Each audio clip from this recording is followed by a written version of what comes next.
Beginning of semester, we were given this assignment to invest in stocks. However, we had no clue what we were doing.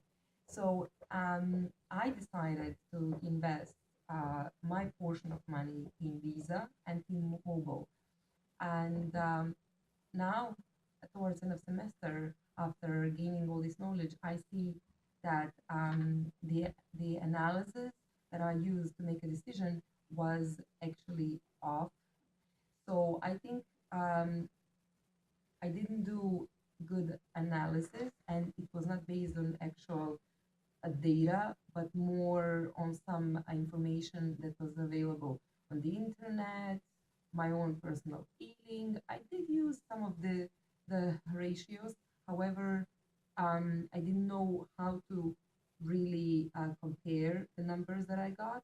So actually, I went in a complete wrong direction. So here, this is what I did. So actually, I decided to invest uh, lots of money in Visa company, and that was a mistake because the price of share went down. So let me a little bit take a look. So at on a day when I decided to invest in Visa share, the closing price was $82.48. However, today the price for same share is $79.19. So the sad news is that my Visa share went down by 4% during this semester. And but also that I said before, that's a bad news because I invested a lot in Visa. I invested exactly 229 .971 uh, so $229,000, and I bought 2,070.89 shares, while at the same time I decided to invest in T-Mobile, but I bought only 1,500 shares. However, the price of T-Mobile went up. So let's a little bit go back and take a look what was the logic that I used to make this decision. So I invested in Visa stock. Why? Because I was reading online how overall the common logic is that people are using actual cash less and less, and everyone is more turning to electronic payments. And using that logic, one would think that in the future, the company will be able to gain more revenue, and the value for shareholders will be more and more. But overall, I think in the next year, maybe or two, the price of share of Visa will go up.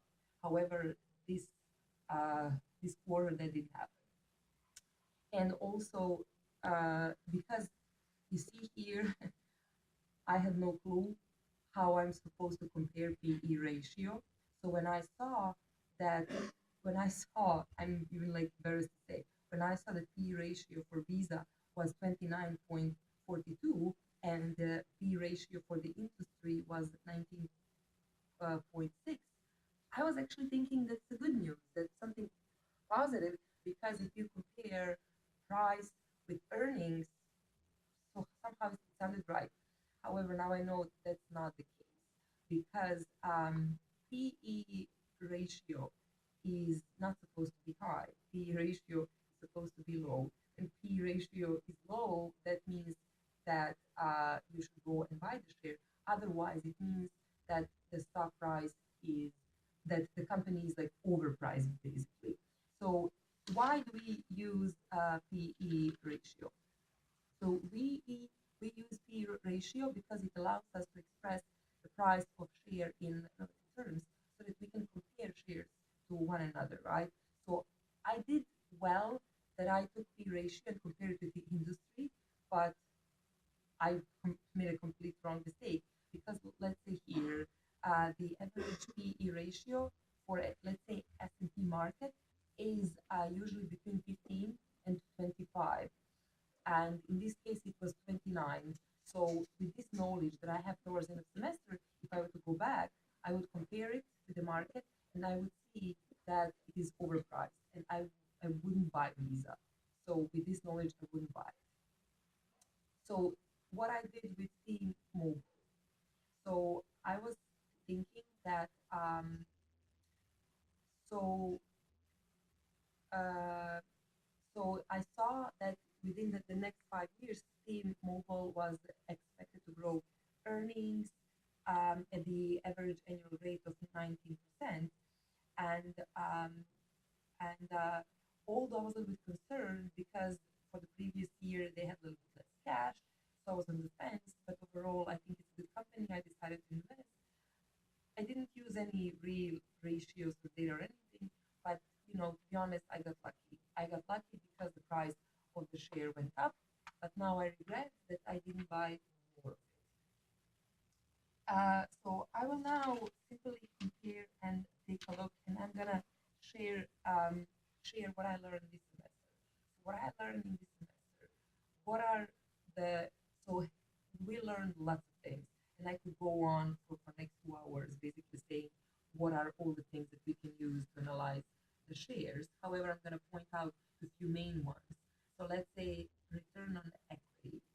So what is the return on equity of shareholders, right? And so when we use ROI ratio, we compare net income that we find on an income statement with shareholders' equity that we find on a balance sheet. And then we can see and we can compare among the different shares. So here, actually, what happens is that if I would to use it for Visa, I would also be mistaken, right? Because here the percentage of return on equity that I got was 18%.